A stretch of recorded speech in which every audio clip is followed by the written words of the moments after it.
Welcome back mga kalapatids sa Madlalop TV. For today's video, pauwi na naman mga warriors natin today. Yung dalawang sinalin natin kahapon, yung bilag ko kahapon, sinakay na natin kagabi. Medyo maganda na panahon, pero umulan pa rin kanina. So ismash yan, may mga nag-lock na sa first dropper. Yung mga Tarlac, Banban, San Fernando, may nag-lock na rin. So hopefully mga warriors natin, pauwi na rin sila. Maganda na yung panahon, ayan o. So sana maganda pauwi. Ayun si Madlato nasa taas, ako nandito na ako sa baba. Siya kasi magbubugaw doon.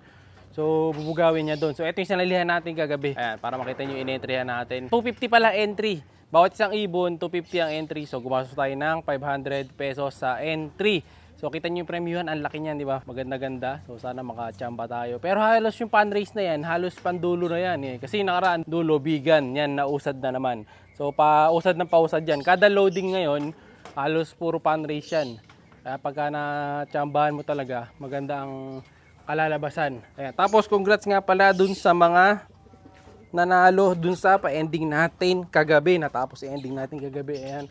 Congrats din sa ating Team Philippines. Nanalo tayo. Tapos kagabi, yung nga nakuha na yung ibon. Bali tatlo yun. Papadeliver natin yun. It's either bukas, Monday or sa Tuesday na. Depende sa lagay ng panahon. Pero ito may isa, paparating na ibon.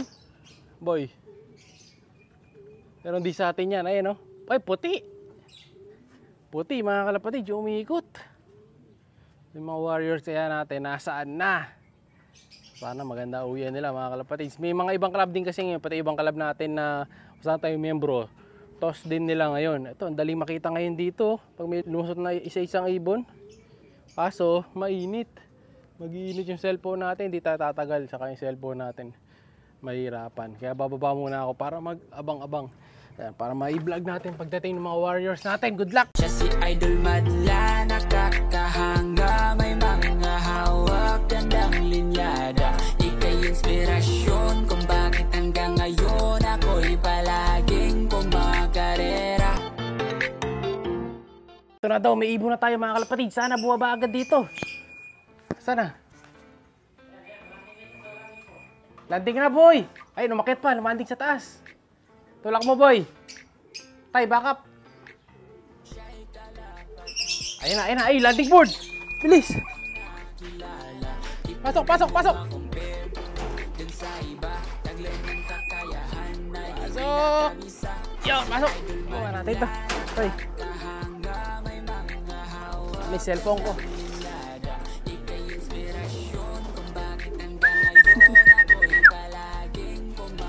Isa yung nauna, yung malaki ulit. Huli, yung mabawagal sa malapit.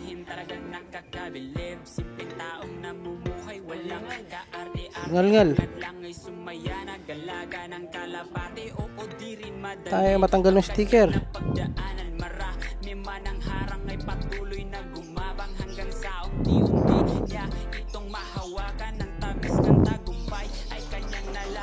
Tanggal yung tip.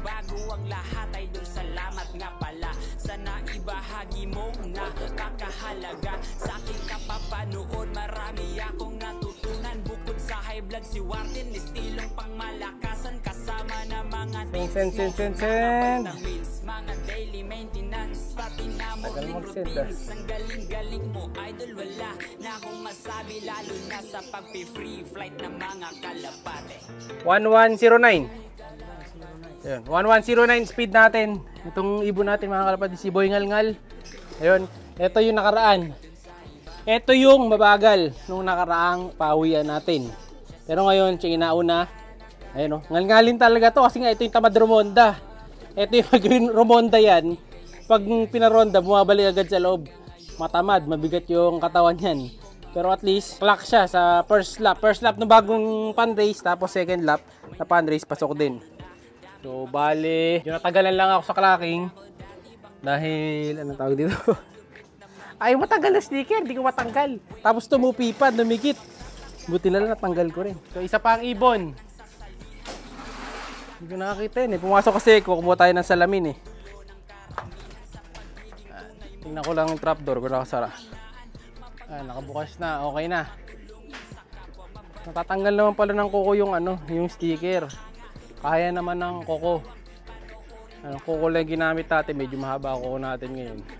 Kaya natanggal ko. Kahit muna ako dito sa kabila. Ang putik kasi dito eh. Ang hirap paglalakad pag maputik sa area. Hintayin natin isa. So isang ibon pa iniintay natin.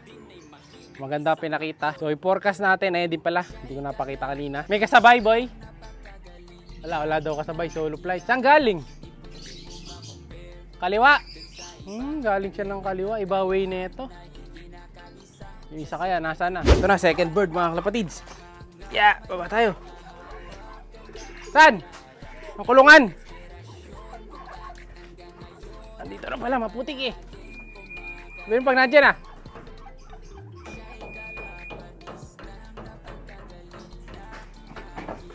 Landing board. Hirap bumaba sa maputik. Pasok na. Ito lang tayo. Tayo.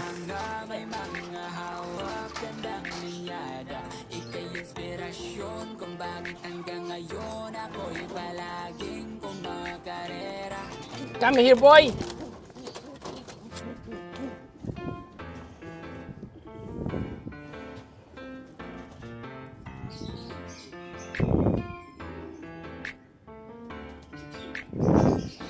Yeah. Siya'y kalapatistang napakagaling na kung nakilala. Hindi mo makumpare dun sa iba. Taglay niyang kakayahan ay kinakabisa. Siya si Idol Madla, nakakahanga. 1,057. Yan. 1,057 mga kalapatid sa speed. Kumpleto na ibon natin. Hingal ako.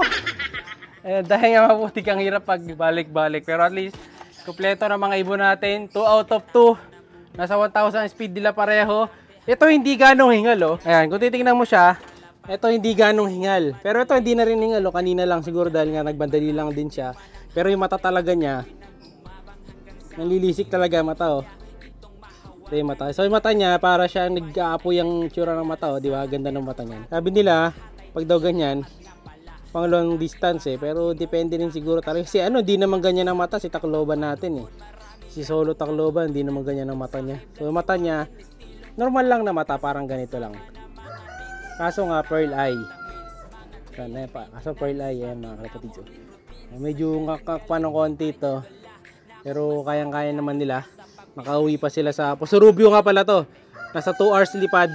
Kaya ito na yung nauna. Diba? Sabi sa inyo, mauna niya to. Pero hindi ko sure, baka sa susunod, ito naman yung mauna. So pareho naman nating sinali yan sa pan race. Nakasali to. Para wala tayong pagsisiyan ni Pember. So tuloy-tuloy lang ang laban nila. Maganda speed, 1,000 plus. Although may 1-2 dun sa clacking, pero okay lang yun. Malagak lang ang ibon natin sa first lap. Wala ring pooling kasi ngayon eh. Kaya okay lang din. Kasi pag pinuling yun, tapos may pan race, medyo mahati yung sasalihan ng mga tao. Kaya di nila sinasabay. So may pooling man neto. Next week na to siguro. Dahil Sunday ngayon, walang loading bukas Monday. Tuesday na ulit. Kasabay na nun yung bagong laban. So ngayon, 2 lang sinasali natin. Abangan nyo na sa susunod. Siguro bukas ng umaga, baka mag-toss na tayo sa Riot na. Kasi Concepcion na yung isa. Habulin na lang siguro natin yung toss ng isang club mga kalapatids. May iwan kasi yung 12 nating ibon. So 6 dito sa Old Loft, 6 dun sa taas. So total of 12 birds yun nung isasakay natin sa next na season. So yun, dadami. Tapos makakasabay na to. So tingnan natin kung plano natin sa 2 na to. Pero maganda naman ang uwi nila. Possible to, kakahiwalay sila ng club. Magkapit-bahay lang naman yung nagtotosa natin. So baka ilipat lang natin sa kabila. If ever. Pero magandang pinapakita nila. Sana magtuloy-tuloy. Good luck sa may mga pauwi dyan ngayong Sunday. Tayo 2 out of 2. Good luck sa inyo. Siya'y kalapatista.